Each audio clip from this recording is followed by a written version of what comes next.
nekpen no asiri wa nekpen asiri wa to osalo wa eriwe poloa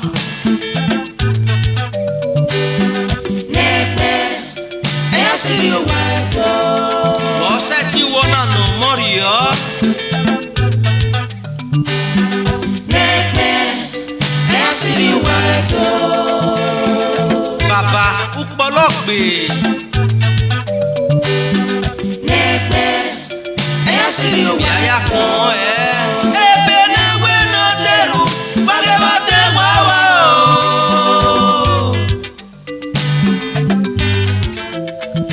ebe na we deru bage ba de wa wa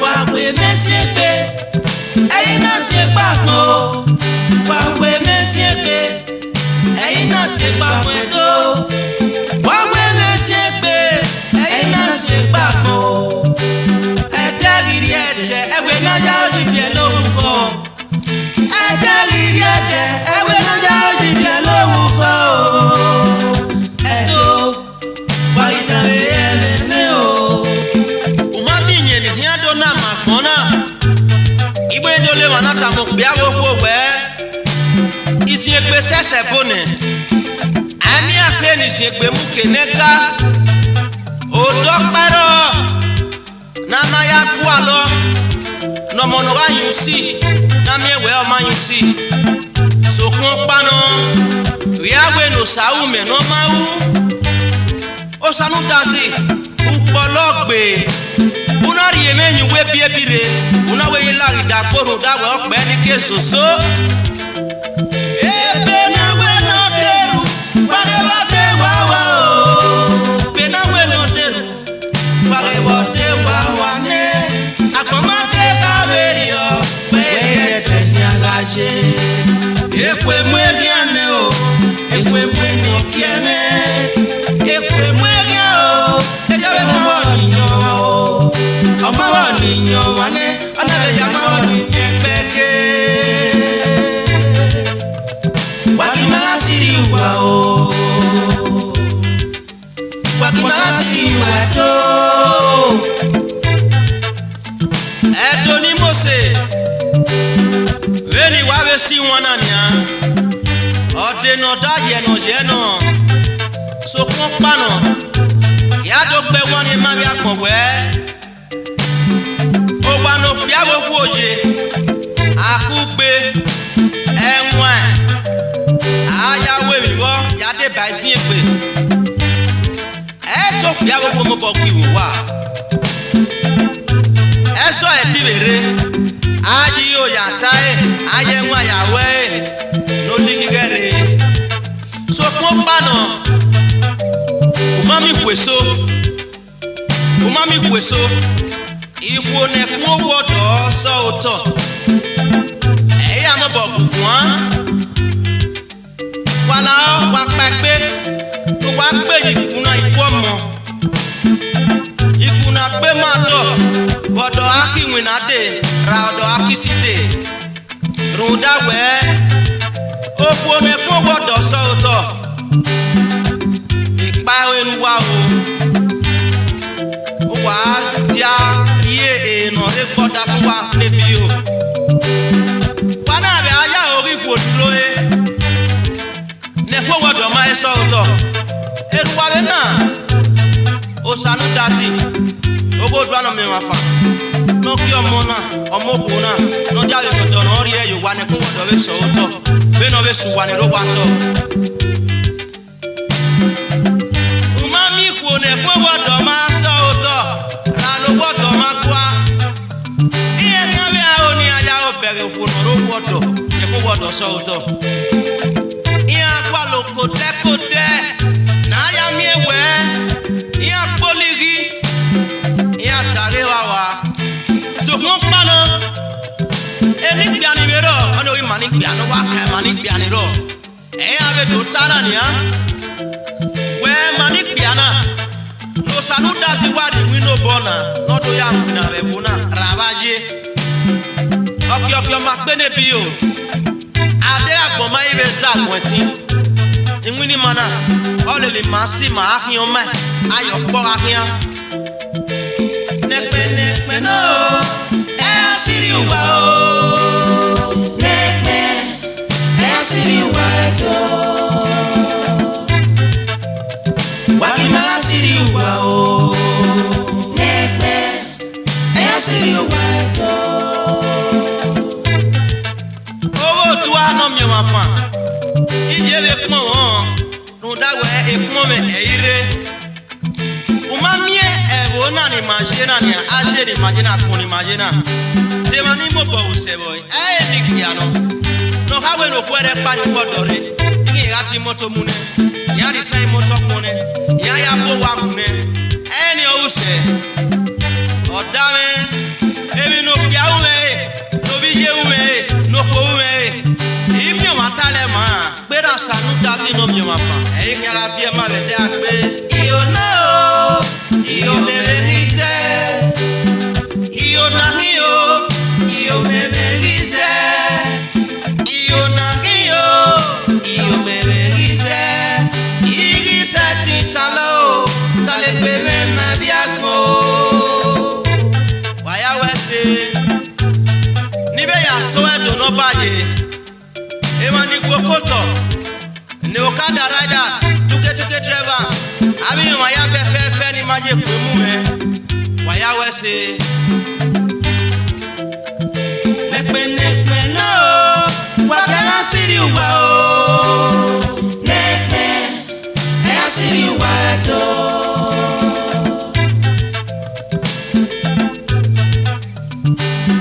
Nekpen asiri wa to.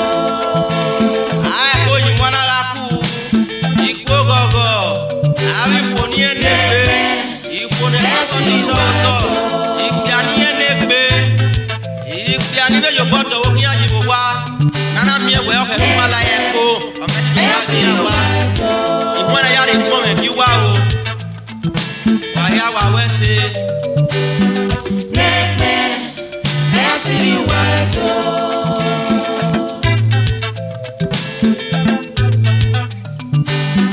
nekpen asiri wa to.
man of the sword. No weapon fashioned against I shall prosper. Joe is my guy, my potato. You know what I'm saying? Get on,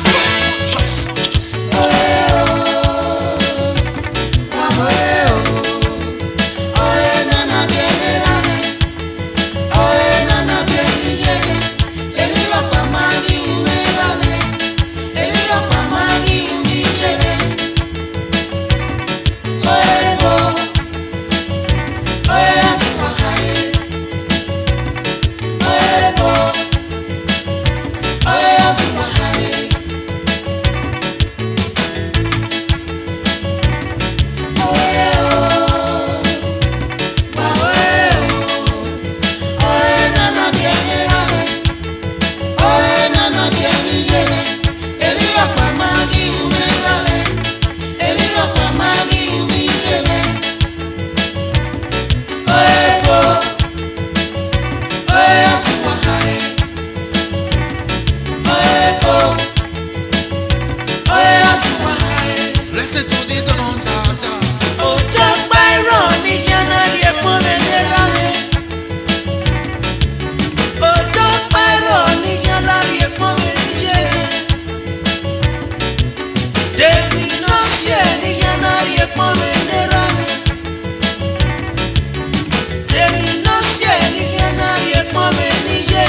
panyai ayakwaloro mobo Edegirete Wagimokyonse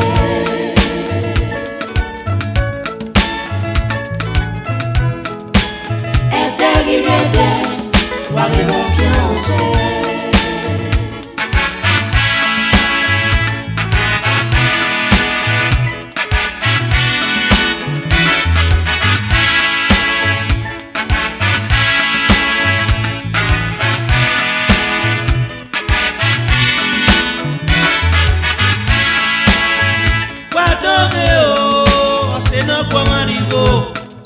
Oseno kwa marigo, togi nemi najigo. Badoge o, oseno kwa marigo, togi nemi najigo.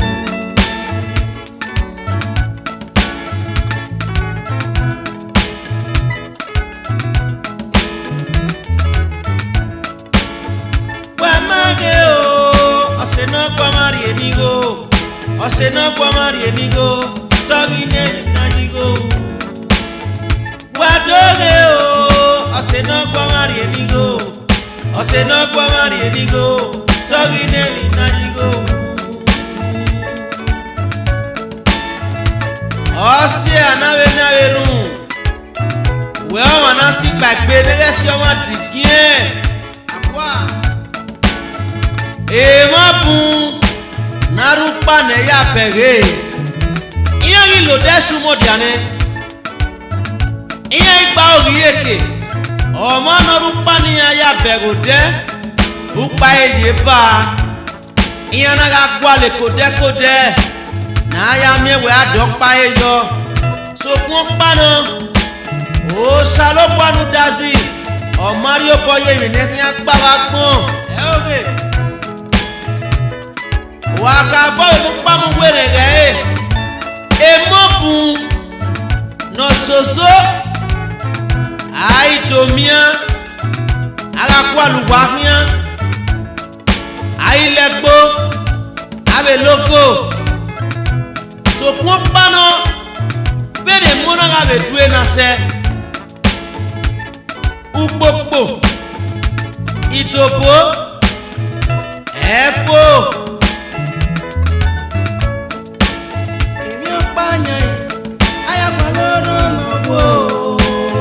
Edegirete Wagimokyonse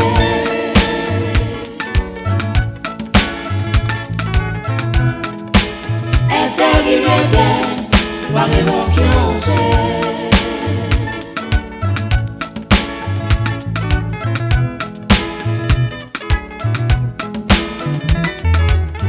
Ibawa onoa Oriere noa Oria Kemi ya no ga sunu opia wi e lo bo wi e iya na ga sie o ma ki me ni dada na we tara mu me ye ko nwa ra tara re me ko yobo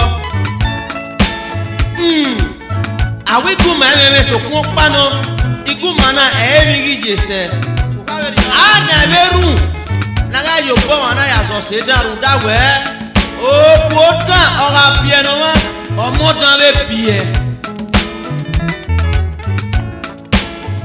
Wamage o, oseno kwa marigo, togi nemi najigo. Wadoge o, oseno kwa marienigo, togi nemi najigo.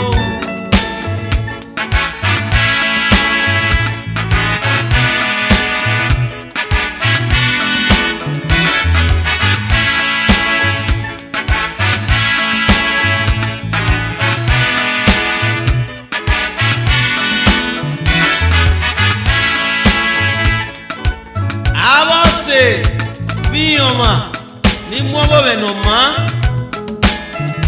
idole ma pomu wa ruda we yo bonu wa ume opologbe bi aya pomu wa kate kato tuno enegbe otuno be onji ori me ni dada yari na oturi na te YMD Young Music Directors eto nefui ma ya ya pe ete no fwa ma we asegbe ae o eri oje ebeje emo ya pepepe no iro ku etian bu pisloko we de no paye wa ya we se emi o be ro ni ya ku wa pera urunere no sanuda ni emeri ade akpo emi o pa yan aya baloro mo wo Edegirete wage wokionse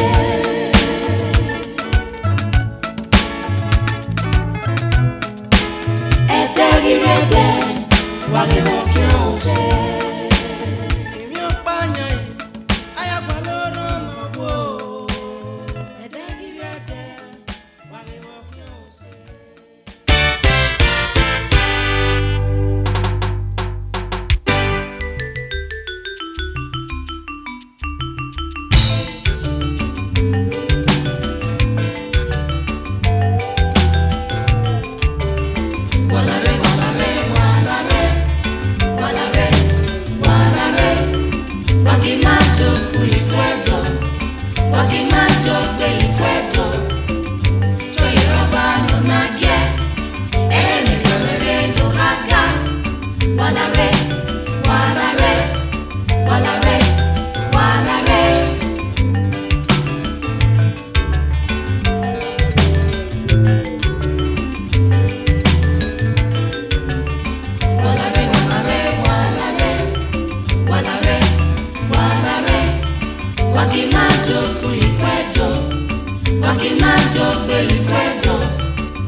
Ona me aroko.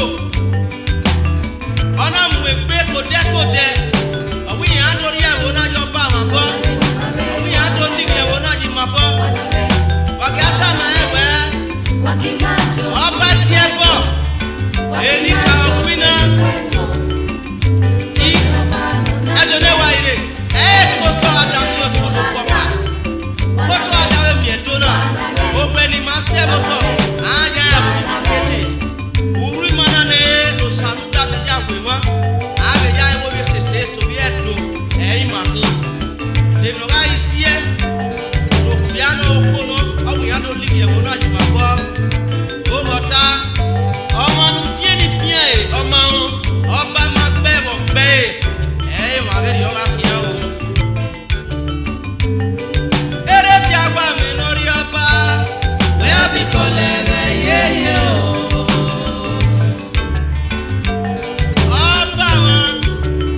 Where go down me oh. Il est loité oh Ahonde.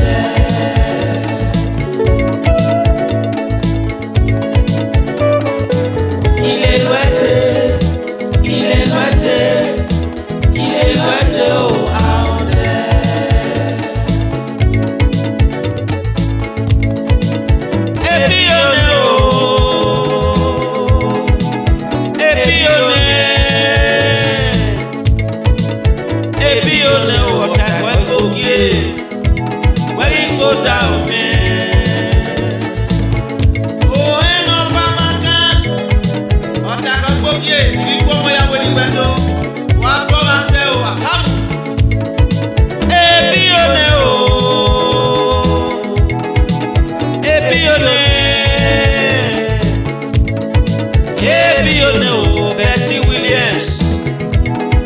Go down me. What I'm making you go, who give me a titi Edo. What I'm making you see, who give me a titi Edo. What I'm making you go, who give me a titi Edo. Why go down me? AKA Osila Mika.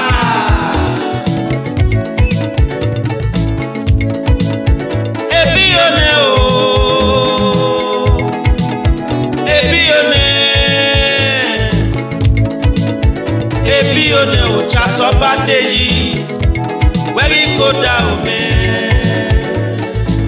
Chas no be your bandeji. Ebi eso no sunu le na ma pepe na. Ye papon, ye pa we wa. Ebione o,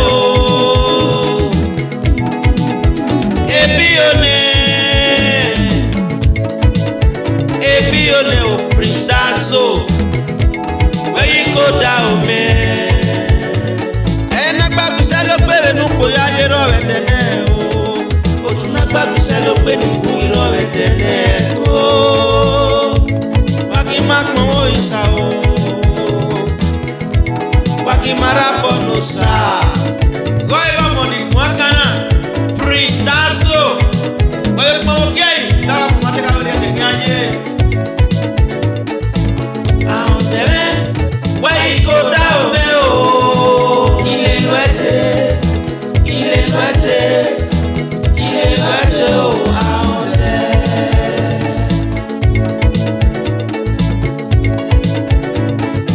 Il est loité oh Ahonde.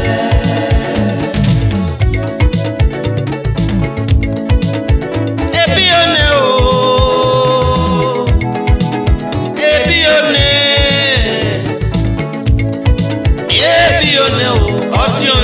Joshua, where you go down, man? And I back to Salo Penny, who ya hear of it, oh, what do not back to Salo Penny, who you of it, oh, where you mark Momo is out, where you marabono, sir, and bad days, no you down, oh, you are what? And bad your daddy was a back, bad Joshua. Wakimaya kwa saluda wa umawe suko. Amate kauri ya kenyaje. Ebione o.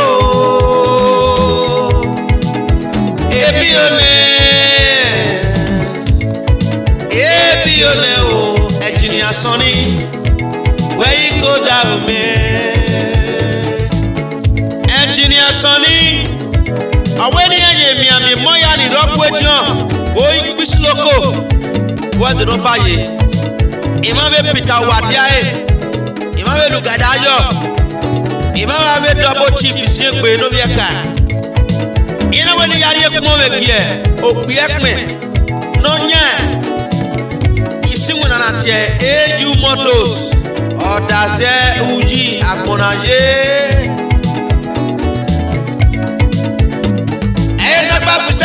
Luko ya yero vetene o. Ewana pa kuselo pe di pungi ro vetene o. Waki ma ko isa o. Nosa. Ahonde me, where you go down me oh. Il est loité oh Ahonde.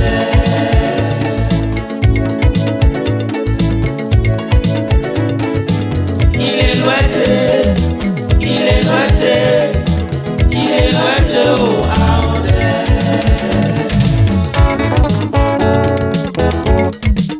Willie Nosabata.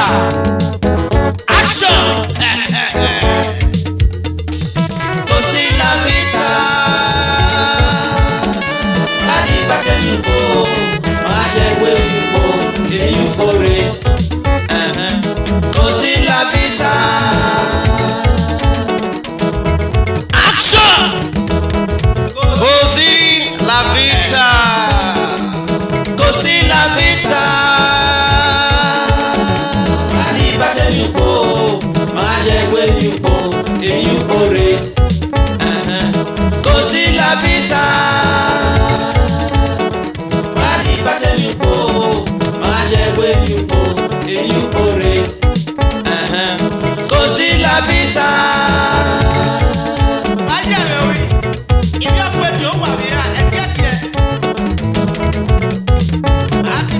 Così la vita. Mari bate yuko, maje we yuko, e yuko re. Così la vita.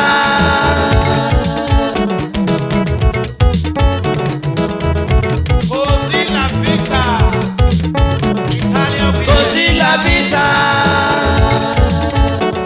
Mari bate yuko, maje we yuko, e yuko re. Così la vita.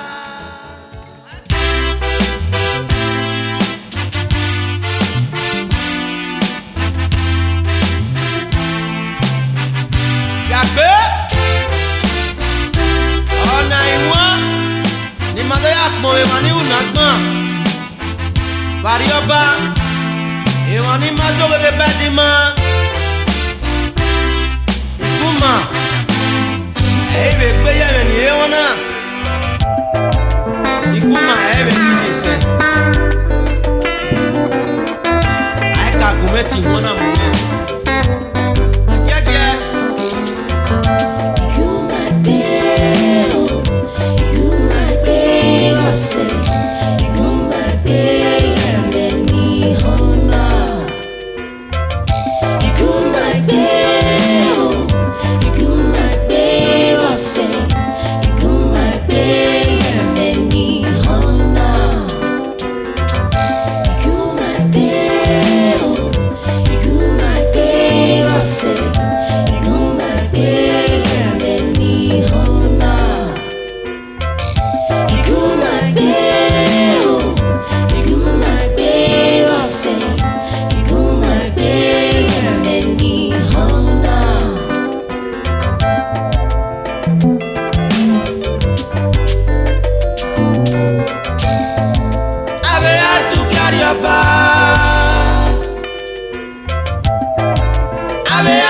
Arioba.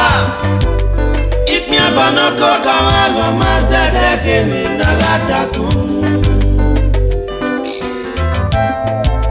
Ave atuki Arioba. Ave atuki Arioba. Ikmi abanoko kawago mazede kemi nagatakum. Wamionia. Beni betebe nania. Rabeni siwana. Beni solevena sodena. Emaiso. Iyewe wamona ngeiwe kwa kana. Wakia fe mafiwa. Emani mwina Arioba. Ni mazo wege badima.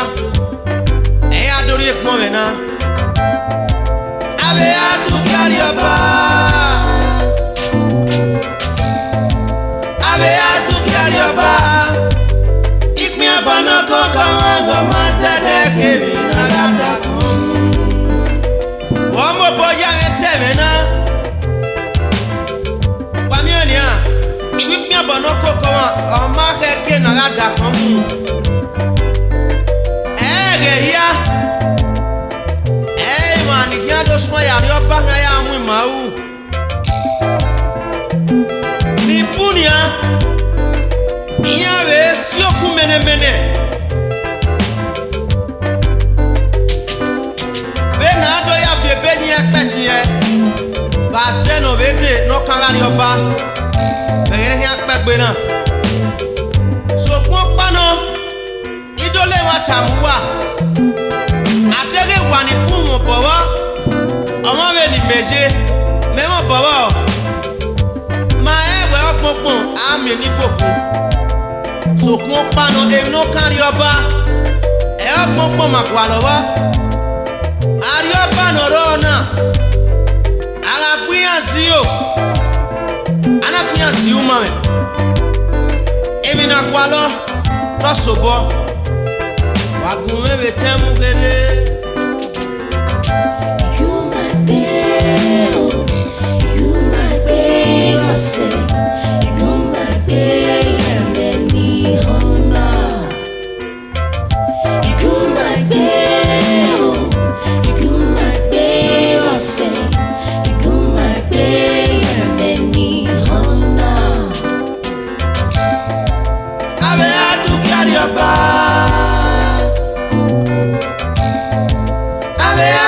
Arioba ikmia banako kama goma zede kimi nagadako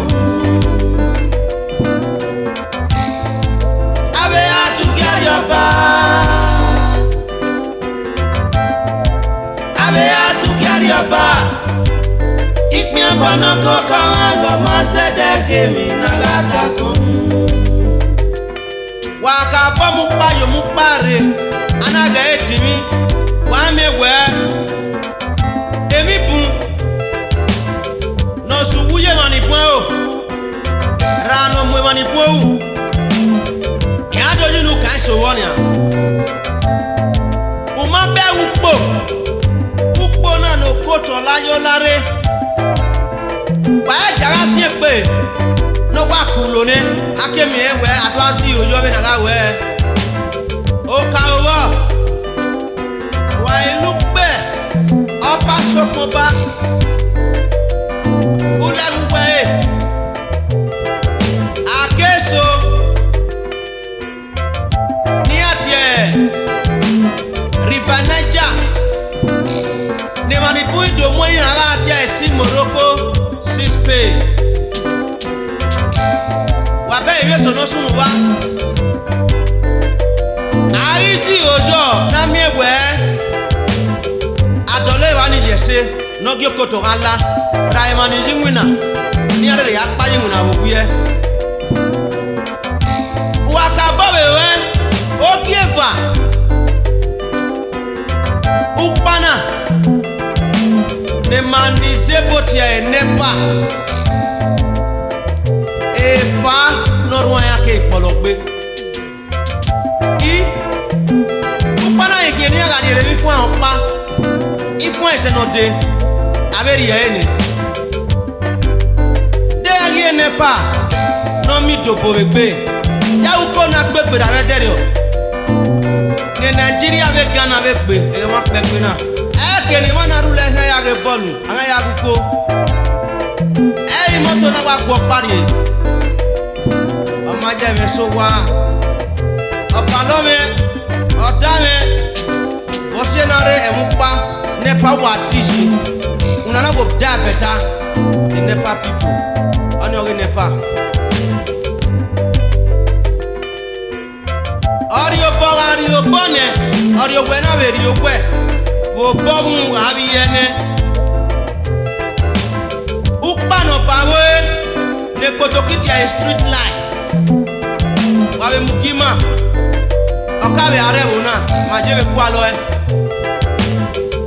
bele no pefwa egeneri mage onemi o sagbo bo no bi ogbe mudia ona la rupo ona ye do ya hiewebo ana ya suabi nwa egenogbe mudia na redo oje do ya hiewebo oje do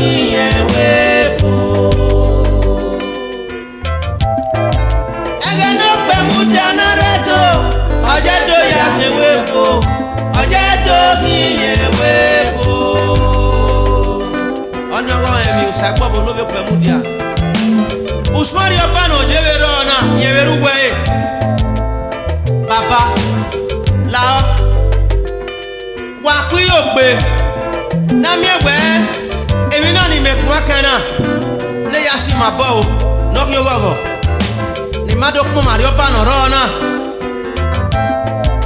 mari me gena ya pale karebo ra gena ya bebele peti wa ki ma ya siri opa na dole doji oni dota wa ki aru wari o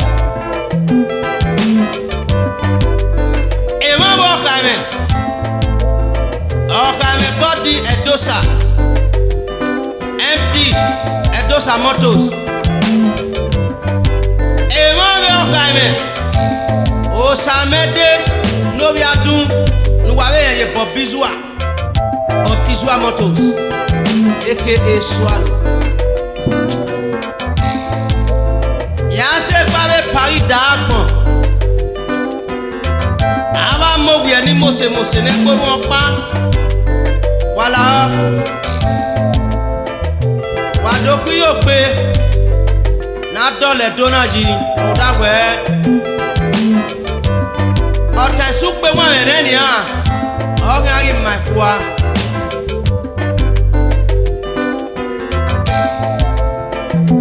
ya ye keje don adogori o kate Arioba no barona wala go gbelega no rodo soweto ni materiana bat wa miegbe o ike lo panya yi na lalado ke na we lalatian e ba ne yan do jupe gbe wala o ikate ame street like this lele why gege Sokumba road Saple road Airport road Ekenwa road Sloko road Akpakpapa Mission road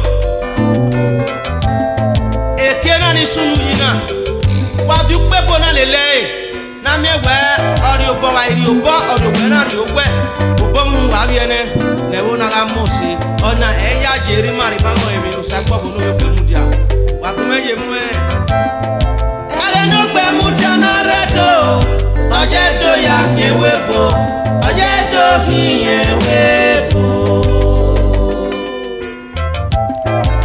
ele no gbe mu jana redo ojedo ya yewebo ojedo hiyewebo ikaje betasi ina wiku meme uwikuma eme gije se o waye kumemwe